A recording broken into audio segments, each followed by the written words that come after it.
there's a difference between a good idea and a good idea, a good business, and a venture-backable business. And so the outcome for consumer VCs, a successful outcome is predominantly defined as a strategic exit to a large public company who suck at innovating. And so they have to buy it. We sort of like set up the acquisition from the beginning. So I when we see. invest in a business, we professionalize them. I see. We spend a lot of time making sure that they're ready for that strategic exit very early. Good morning, good afternoon, and good evening to our audiences. We are thrilled to have Diana Melencio from XRC Ventures with us today. Diana is the general partner at XRC Ventures Brand Capital Fund. XRC Venture invests in the future of retail and commerce, and has invested in over 150 companies since 2015. Thank you so much for joining us on our episode of 18VC recording. For those of you who may be new to this channel, 18VC is a student-run podcast featuring student founders, operators, and investors betting on the youngest and smartest mind in the next generation. The host today will be me and Philip. So Diana gave us a walkthrough, of your previous career from banking to founding your own startup, and to family office and to joining panel to XRC Ventures. I worked full time while I was in college, paid my own way through college. And I think that work ethic shone through as I was interviewing for analyst programs. At the time, Robertson Stephens or RS Investments was considered to be one of the top investment banks. It was one of the four horsemen.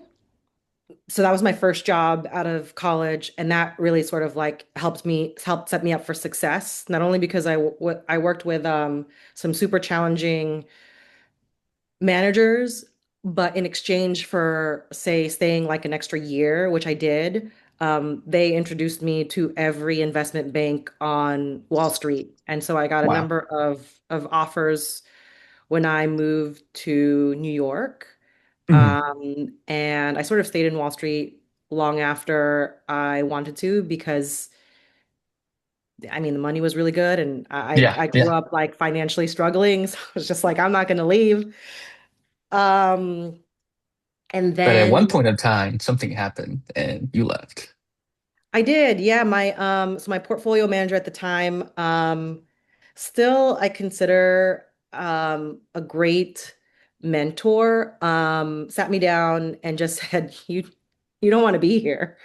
What Um, the heck? he's like, you don't, well, he said, like, you don't look like you want to be here. And it He would make me sensed it. really sad if Wow. you, like a few years from now, you were still sitting across from me. Um, and he actually let me go that day.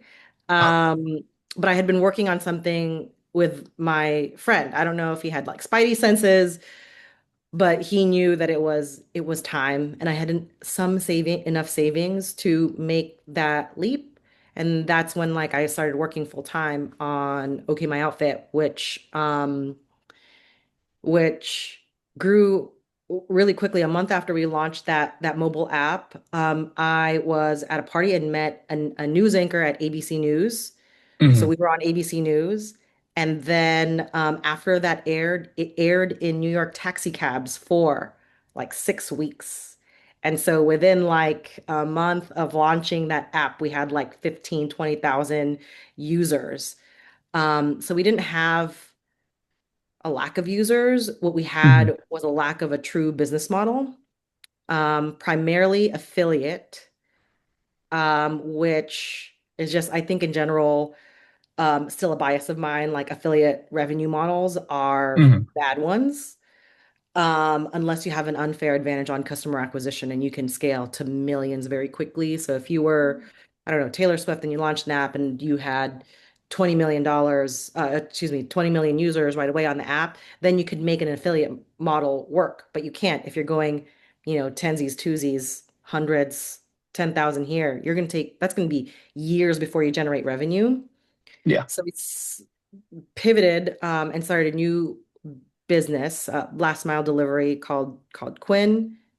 We we found product market fit with retailers, multi-brand retailers like Neiman Marcus and Saks and Lord and Taylor. And we found product market fit in a dense city like New York. But last mile economics requires density to be venture scale. And so Hmm. even like as we expanded the geography to Jersey City, it just the unit economics just started to break. It was no longer a profitable endeavor.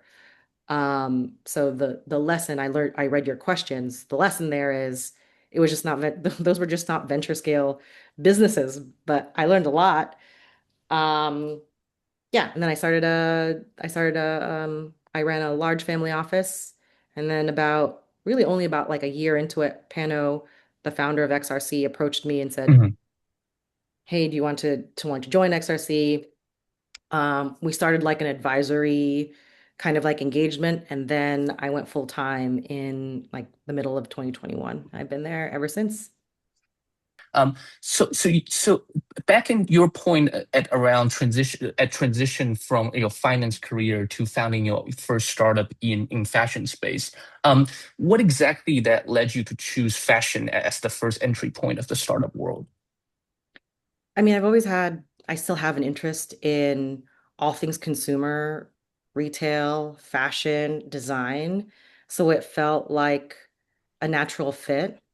And some of the inspiration for my first startup called OKMyOutfit was really just my friends asking me about outfit advice, Hmm. and it was just creating an app around that to see if it can scale.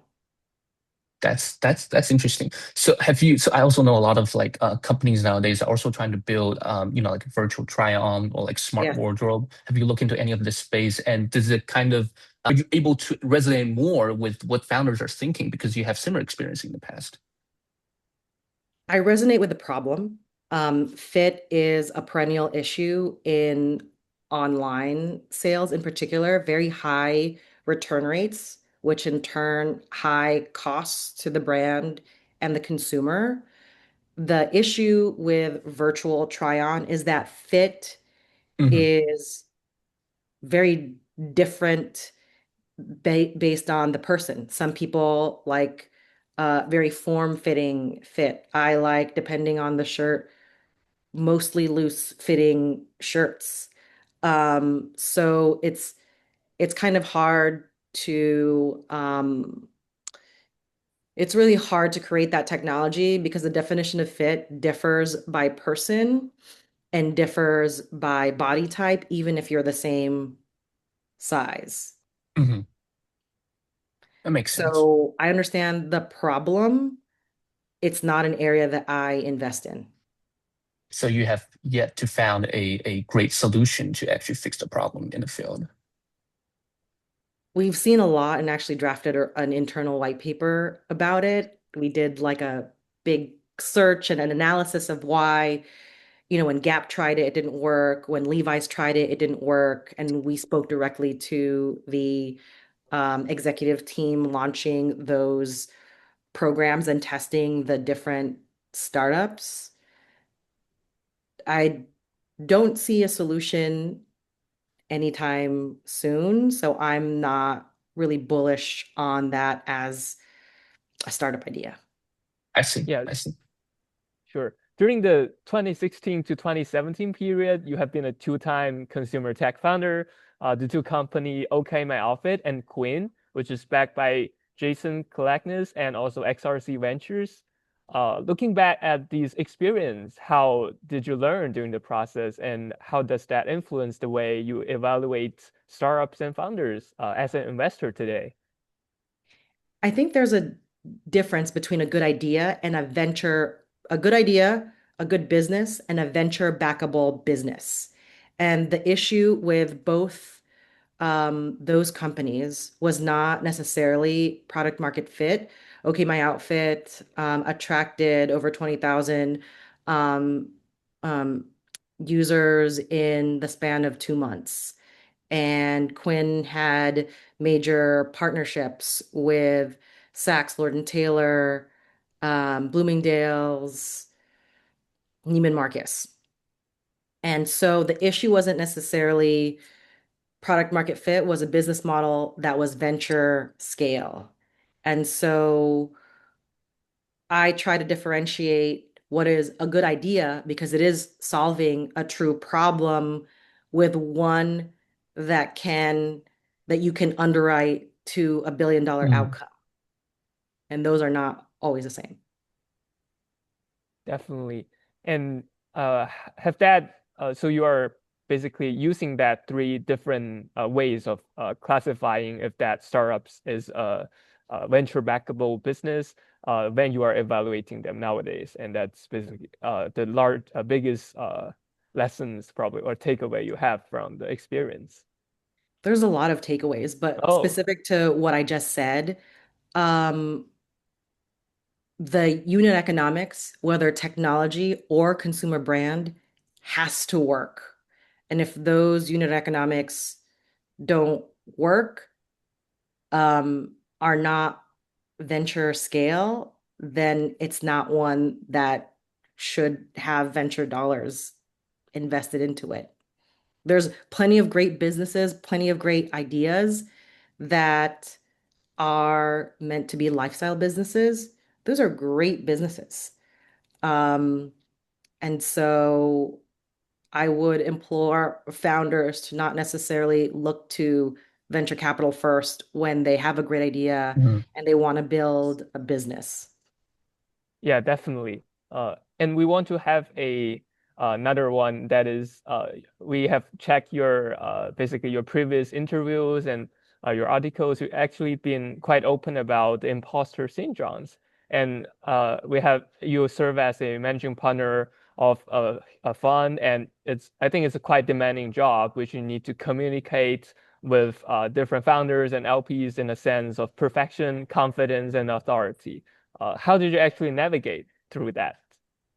I think much better now. Years are more forgiving, and with more experience comes more confidence. But I think when um, you're an exception or you stand out in any room,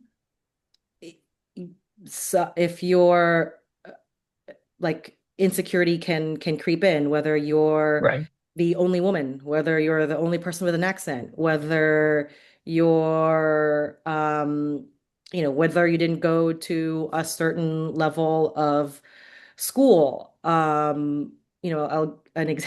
very random example is my husband and I went to a wedding and I didn't look closely at the invitation and I told him to wear a tux. It was not a formal wedding, and he was so embarrassed. And he's a fairly confident man.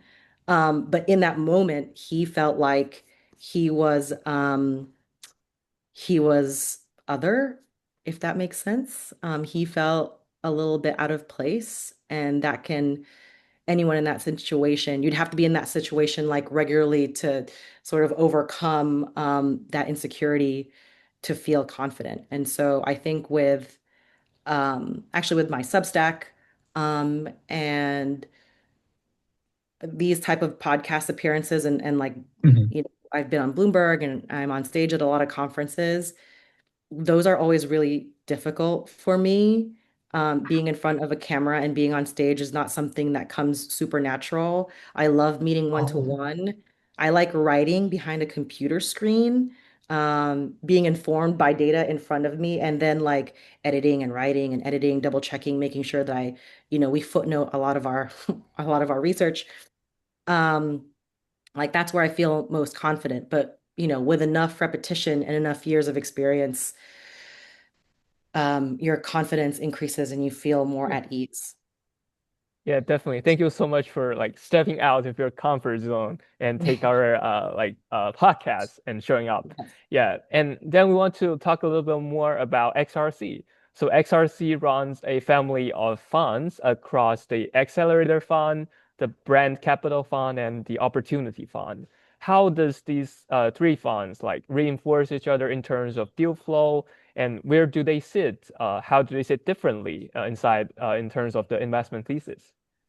Yeah, so to level set, XRC is really two primary funds, but we Mm, invest in consumer products out of our brand capital fund.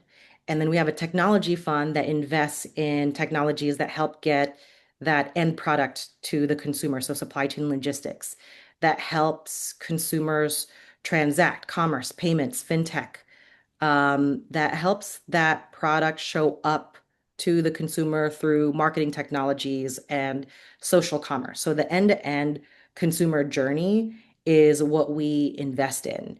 And how they interact with each other is actually like becoming more and more of an occurrence because we invest in technologies that automate a process for consumer brands and retailers. Well, we now happen to have very scaled consumer brands in our portfolio.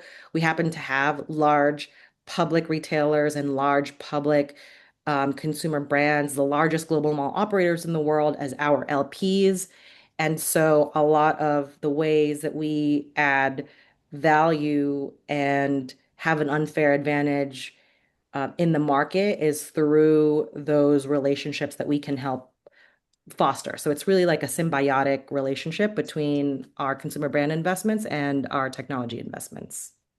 Yeah, I can see that. So basically, your consumer brand portfolio companies can be the natural customer of your consumer tech portfolio companies. Yes, they often are. So we invested in a company called Nectar Social, and her first investments, excuse me, her first enterprise customers were Naked Sundays and SolaWave, and those are both portfolio companies.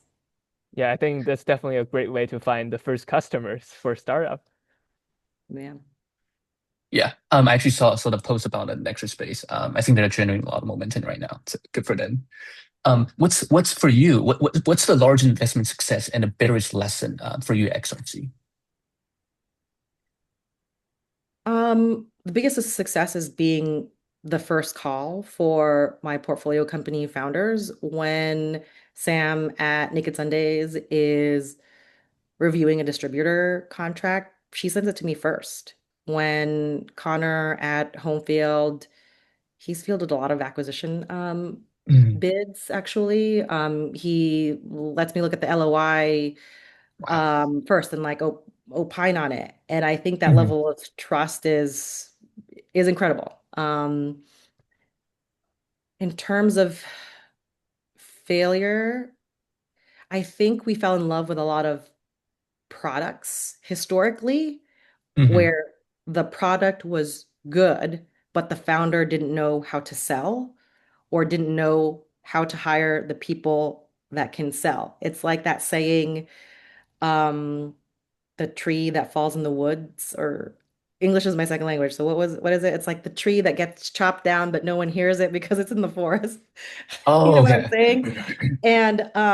And so now we really look at teams or a person Ah, that can makes build sense. the thing and that can sell the thing. Because otherwise it's a product that goes nowhere. No one Makes hears it, sense. no one uses it. Makes And sense. And are you actually seeing more like one person company getting power because of AI and can do many more things that which they otherwise couldn't do in the past? I think it's still helpful to have co-founders. It's a really lonely Okay. journey. It's really hard. But I think it is, to your point, significantly easier to build technology products and significantly cheaper. Mm, mm, makes sense. So XRC's edge, per your own language, is deep dives with CFOs and execs and major consumer and retail companies. Can you tell us a little bit about how that shows up in a typical deal, in terms of like sourcing, diligence, like post-investment value added? Yeah, so from a sourcing and diligence Hmm. perspective, we literally go to their customers and ask them, would you use this? Or Oh, what do you currently okay. use? Is there a solution? And then in Hmm. terms of post-diligence process, we work very closely with our portfolio companies to draft a one pager, how they sell themselves to the enterprise customer, a list of target customers. If your current clients are primarily consumer brands that are Hmm. 10, $20 million in annual sales, maybe the Hmm. first person that you approach is not Colgate Palmolive. We can Hmm. get you there, because we have relationships there. But let's start with maybe one of our brands that are, 30 to $50 million in sales. That's a good step up. So then you have use cases that are larger and larger. And so that's Yeah. something that we work closely with our portfolio companies. And I think the key difference is that our relationships are at the C-suite level. Mhm. So within the last, 30 days Mm. alone, I've spent one-on-one in-person time with the CFO, the CIO, the head of M&A at mid cap and large cap consumer product goods companies. So when I introduce you to someone, it's the top down. It's the CFO saying, I want to use this tool versus in the nicest way possible, a low level person that then Yep. has to go Yep. up, up, up, up. That Yep. takes Yep. forever. Yes. Yes. And so we create our financing so that everyone's aligned on the success of the business because by having more customers, the company is worth more. That makes total sense. In terms of like just the idea of looking for contrarian, because avoiding consensus, looking for contrarian is a common belief for early stage VCs, right? What does contrarian look like in the sectors that you look into specifically? Well, our sector is contrarian. It Oh, is well, that's true. hugely out of That's true in the favor. sense, It is right? hugely out of Yep. favor. Talk Yep. to any consumer VC. It's very difficult to raise a fund in our category. Um, when people talk about breaking records on valuation, they're talking about AI Yeah. startups. They're not talking about Right. enterprise Right. software. They're not talking Yep. about CPG. And Yep. so I think our contrarian view is that we are very focused. And even though we are investing in AI, we're still investing in the industries where we have incredible depth in terms of Mm, expertise, but also network. And in terms of investing in AI, I assume you're investing in a part where AI and consumers and retail overlay, right? We're investing in software businesses that automate what was once manual processes. So I mentioned Nectar Social, but Yep. so their initial beachhead was um, answering DMs at scale. So if you're $100 million brand and you have a Hmm. very good Instagram presence, you're probably getting like hundreds of DMs Yep. and comments on your posts every day, all the time. Yep. Um, Historically, founders would stay up all night, and the crazy ones would, like some of the ones I know, would personally like reply back to every single customer via DM or comment. What Nectar Social does is it learns the brand's voice and then replies as that Mm, brand's voice at scale. So instead of, say, six mm. customer service people, you now require one or none. And so it's like that kind of AI that we invest in, solving problems for consumer brands. I see. Yeah, I see. yeah, definitely. And after we talking about AI's application in consumer sector, then we also want to talk about how AI actually transform the way investors work. So, for example, specifically in deal sourcing, on a high level, how does AI help you do deal sourcing at XRC? Because from our knowledge, that probably AI can only find these open public information on the internet. Would that means that if relying too much on AIs on that would kind of miss out some of the companies that may still in the stealth mode or is not have a online presence yet? Yeah, so technology and consumer brands are very different. So I'll address the technology hunting for technology startups first. You have to be on the ground, and frankly, you have to have presence in Silicon Valley because there's never been a greater concentration um, of startups in Silicon Valley, even like pre.com. It's all happening there. The talent is gravitating there, which is why, I'm looking for an intern and an analyst based in the Bay Area because there you have to be boots on the ground. Right. And you have to understand, what's happening and what people are building. So from a sourcing perspective, I don't know. There's a bunch of AI tools. I get cold emails all the time and LinkedIn messages about how this AI is going to help me. I'm like, you're not helping me, you know. And so I think it just requires time and it requires relationships. Um, on the consumer brand side, thankfully, every consumer brand wants to be known. As soon as someone wants to build a brand and they've done the branding exercise or hired the branding agency, they put up an Instagram. They put up Shopify or a shop line. Mm, So it's very easy to find them. And to that end, we have built our own proprietary AI tool to track companies that are launching online. And, we have some kind of guesstimate on where they are from a revenue perspective because you can sort of ballpark what the average order value is or what the hero product is. And then the page for checkout is a unique site. And then you can just back into like, like an average conversion number. And even if it's not exact, directionally, it will tell you that there's more people landing on that checkout site. So you can see the growth of this mm, consumer brand. Yeah, definitely. And we want to go to the due diligence process. For Yes. example, for consumer brands, I think social listening, retail sell-throughs, and channel scrapes are being increasingly important as a part of pre-investment due diligence. How does your due diligence stack actually look like in 2026 in XRC? And also, what's the most important metrics you are looking at during the due diligence process? Yes. So I'll back up a little bit on the sourcing side. So as I spend a lot of time personally with these public strategics. So mm, to give you a little history lesson on CPG, since really like the height of like Allbirds and Casper and those failed consumer IPOs, single category consumer brand IPOs are not successful.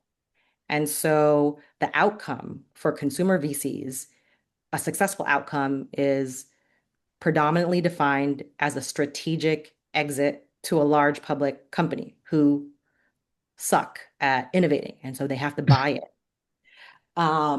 And so because of that, I spend a lot of time with these strategics. Like, what do you want to buy? You want to buy something in laundry? You want to buy something in fragrance? You want to buy something mm, in vitamins, mineral supplements, VMS? mm, That's where like Grooms would fall. mm, Okay, but what kind of brand do you want to buy? The kind that sells at Walmart, the kind that sells at Target, the kind that sells at mm, Sephora, the kind of that sells at Ulta. And so we download a lot of these conversations to be one side of our sourcing Venn mm, diagram. Like, okay, mm, this is the acquirable white space. And on the other side of that, we take a lot of the proprietary data that we garner from our tools. Okay, these are the fastest growing consumer product categories. So then we like the intersection of that Venn diagram is where we hunt. And so we're very on the consumer brand side, very thematic investors. So maybe we identified, okay, we want to invest in a mass stage to prestige sun care business. mm, Great. We'll talk to 25 of them and then see which one we want to deploy capital into. Um, and then a lot of how we bake them off from one another is different depending on the category. So if it's like a mm, home products, it's like how efficacious are they? How differentiated are they? Where are they priced per fluid ounce relative to the other competitors? What does the shelf look like? Is it predominantly incumbents or is it a lot of mm, emerging? mm, So that's kind of like a little bit before we do like real diligence, which from to your question about KPIs, it is repeat purchase is probably like the number one. And then we spend a lot of time looking at the unit economics. mm, Do we have to change the price pack architecture of this business to get it to mm, scale? I'm looking at one now where I think there needs to be, well, I want to do it. So I'm like, okay, so what do we need to do on the price pack architecture to make mm, sure that it is a little bit more appealing to the mm, masses than it currently is because of how, without giving it away, because of how it's priced on a on a per fluid ounce basis. Totally.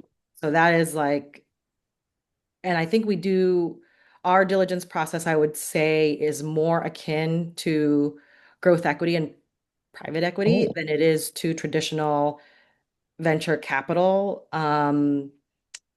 Because we sort of like set up the acquisition from the beginning. So I when we see. invest in a business, we professionalize them. I Their see. I see. board packet is really good. Like you take like a traditional VC backed Hmm. CPG brand, look at their Hmm. board deck versus like the board deck of our portfolio companies. I will go to town. I will get first place on Wow. that board packet because we spend a lot of time making sure that they're ready for that strategic exit very early. That's the uniqueness. That's the moat at XRC. That's why you're so competitive. So. So me and Phil, we actually found our favorite quote, which is "You can AI your way out of bad taste," and it's from one of your Substacks Oh articles. yes. We have repetitively heard that and building is kind of easy in the era of AI, but taste is what sets startups apart, right? And to you, what does taste specifically mean for startup and startup founders? Like, is it specifically product design, strategic mindset, or can you just give a more concrete example of what taste could be? And how sometimes maybe one occasion in which how a good versus bad taste could affect something larger, you know? Yeah, I don't know that I can give you the answer that you want because it's almost like je ne sais quoi. Like it is just like you can kind of did you read the book Blink by Malcolm Gladwell? No, not yet. Oh, you should. You should. You should read a lot of his books. David Goliath is also another good one. Um, I think Blink is the one that says something about like when you um do something for 10,000 hours, you're an expert. Hmm. Hmm. Hmm. Hmm. I was going to tell a story about it, but I'll just skip to my part, which is I don't know that I can like clearly Hmm. define it, but from a Hmm. founder perspective, it's someone that can clearly articulate the problem. Because often for consumer founders, it was one that they faced themselves as a Hmm. mom, as a woman who was going through menopause, as a college student in his dorm room, um, wanting to find the appropriate t-shirt to wear to the national basketball championship. That's the story of Hmm. Homefield, which he started when he was in college. Hmm. Um, Connor started it. Connor and Krista started it when they were both at Indiana University. So it's someone that uniquely understands the problem and then uniquely understands the solution to serve it up. So Connor had like design skills, like he just Hmm. knew, and he knew everything about college sports. So he Hmm. would print these like he would screen print them from his dorm room or college apartment, like sayings from like old school Indiana football, Indiana basketball, history. And his friends were like, "Where did you get that shirt?" And it just like sort of snowballed from there. So that's sort of what I mean by taste. Sam at Naked Hmm. Sundays. So Naked Sundays is an Australian-based sunscreen brand that was made famous by their SPF 50 top-up spray that you can wear on top of makeup. And she found that solution because she was a news correspondent in Australia. If you're a news correspondent, you're out on the field. You're not in the anchor in a air-conditioned studio. A lot of the correspondents, the majority of the correspondents had skin cancer cut out of their face. Because fun fact, Australia has the highest rates of melanoma. It's the closest to the Oh. ozone layer. Hmm. Um, and they couldn't put sunscreen on top of their makeup, even though they were covering bushfires Hmm. for hours on end. And so she was like, "There's got to be like, where's the spray that you could put on top of your makeup so that I don't get skin cancer and I don't have to cut something out of my face like everybody else did." Hmm. And then Hmm. she also happens to be really cool. Um, and she like developed this formula on her own, and that's how Naked Sundays was started. So I don't know if that answers your question on taste. Some of it is like just like style, Mm. but it's really also understanding like the problem the best, and then being the right person to solve it. And on top of that, what does taste mean for investors then? Does it mean different things for investors versus founders? What kind of taste should an investor have? I mean, I think it's if you're a I can compliment my fellow Yep. consumer VCs. I Mm-hmm. think like Brian at Silas Capital has great taste. Mm. Mm. I love the brands that he invests in. Um, you know, consumer VCs tend to be more stylish than most. Um, yeah, uh I don't know how I wouldn't know how to describe it. Yeah, and usually we tend to come from backgrounds, investment backgrounds that Mm-hmm. where we focus our career in consumer, in retail in one form or the other, whether Mm-hmm. that's public markets, growth equity, investment Yeah. banking. Mm-hmm. And on top of that, we just love the category. We love shopping. We love seeing what's new and what's next. Yeah, yeah. There's one thing, there's one observation that I think is really interesting in terms of the founders working in the space of consumer and retail. So there seems to be a pattern for recognizing like star tech founders, right? Graduating from Tufts University, younger, savvy, maybe serial entrepreneur, maybe had preferably a scientist or researchers at big companies, and maybe went to YC. Is there a similar or a different pattern for recognizing high potential builders in consumer space? Besides what I already communicated, which is someone that knows the problem acutely, it's just hustle, Awesome. right? Like it's someone that's like willing to run through walls. It's, what I look for in my investment team. It's, it's what is it? It's 7 o'clock. I'm in Paris on a nice day. And I'm not only here with you guys, but I'll be on Bloomberg later also in my hotel room. I just always want to learn more. I want to do more. I want to be better. I want to win. And so, in addition to really understanding the industry and teaching me something new that I didn't Mm, know before, mm, if I know more about your category, that is a red, like, I don't think that that should be a case. Maybe I know a lot more about price pack architecture. I know about unit mhm, economics. I know how to mhm, build a financial model, and maybe I know what a sales deck to a Target would look like or a Walmart would look like better than you. mhm, But the product, like who the customer is and why this ingredient is best suited for that specific demographic or customer, I shouldn't know more than you. And I know a lot. So the bar is fairly is fairly high. Um, so yeah, hustle. It's like who is it? It's do you know Rick Ross? Every day I'm hustling. Ah, The that sounds song. familiar. The song. You should look it up.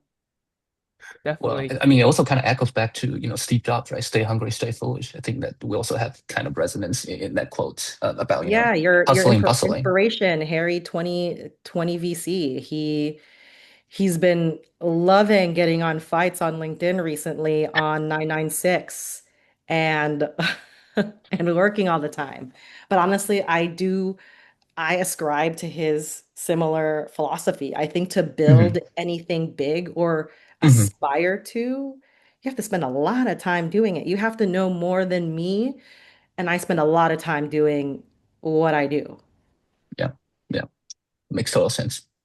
Yeah, definitely. And for we want to move on to a little bit more practical tips and advice. So we have a lot of founder friends who are maybe students now, also some are young professionals, and we want to know, can you give them some kind of advice on what are their typical mistakes that may these founders may make during their pitch, or what would you advise them to prepare ahead of time before they reach out to a VC so that the process can go more fluently? Number one is try. Like you just have to put yourself out there. And then number two is you know your numbers front to back. If you, what's your repeat purchase rate? What's your gross margin? Is that product gross margin or is that fully landed? If you can't answer that, that's not a great signal. Um, Maybe I can educate you and we can come, back later in time and you'll have a better grasp of that. But that is something, if you're actively fundraising, there's a certain level of preparedness that I would expect. Mm. When I support fundraisers for my portfolio companies, it usually takes several months because we're socializing that deck with other investors. I'm looking at it, I'm tearing it down. Um, I'm asking them, I'm asking them the questions. And so not having a good grasp on numbers and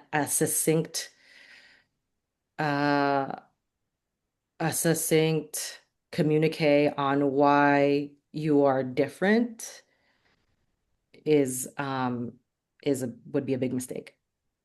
Definitely. And uh yeah, out of curiosity, have you considered founding something again? For example, a startup or yeah, or have you ever considered founding another startup again? If so, like what would that company be?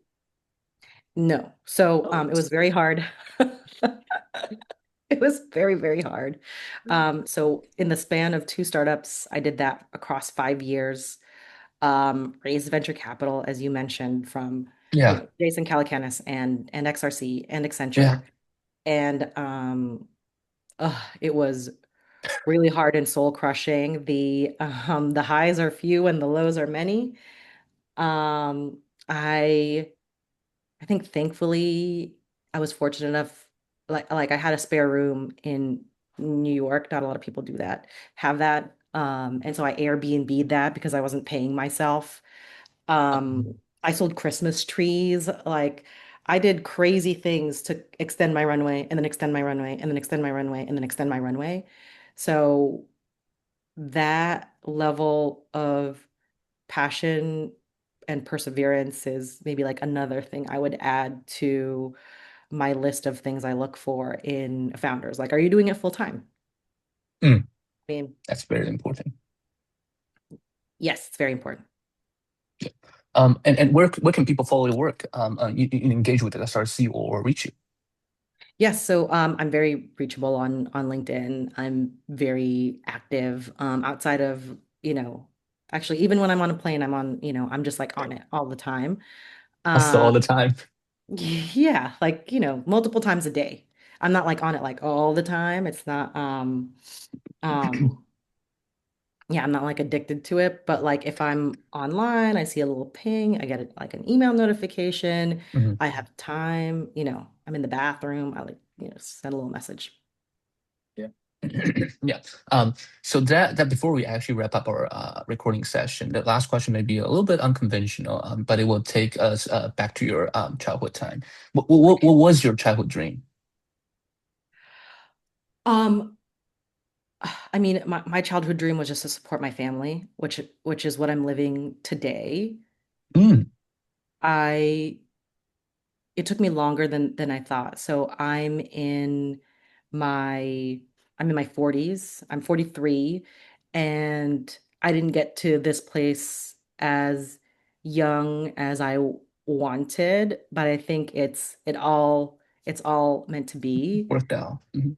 Yeah, all the experience, like the time on Wall Street led me to have a fulsome understanding of growth and public markets. It also helped set up a lot of relationships for me in Mhm. terms of public market relationships with like Mhm. equity analysts, for example. And those Mhm. equity analysts that were the same age as me are now the senior analysts, and they cover the Ah, public companies and they introduced me to the CEO and the CFO. And then that led me to starting a company, and then that led me to understanding early stage venture and eventually taking all of that experience to become a venture XRC. capitalist. So I think like it was all cumulative experience, and I really hope to impart that. So if you're looking for an internship, I know it's a little late, but we are looking for a Silicon Valley-based intern to work alongside me and our investment team focused on technology investments. You can go to our website, xrc.com, and scroll down to careers. Awesome. Thank you so much. That will wrap up our session today. Thank you so much, Diana, for being here with us today. And folks, I'll see you next time. Bye. Yeah. Perfect. Thank you, guys. Bye.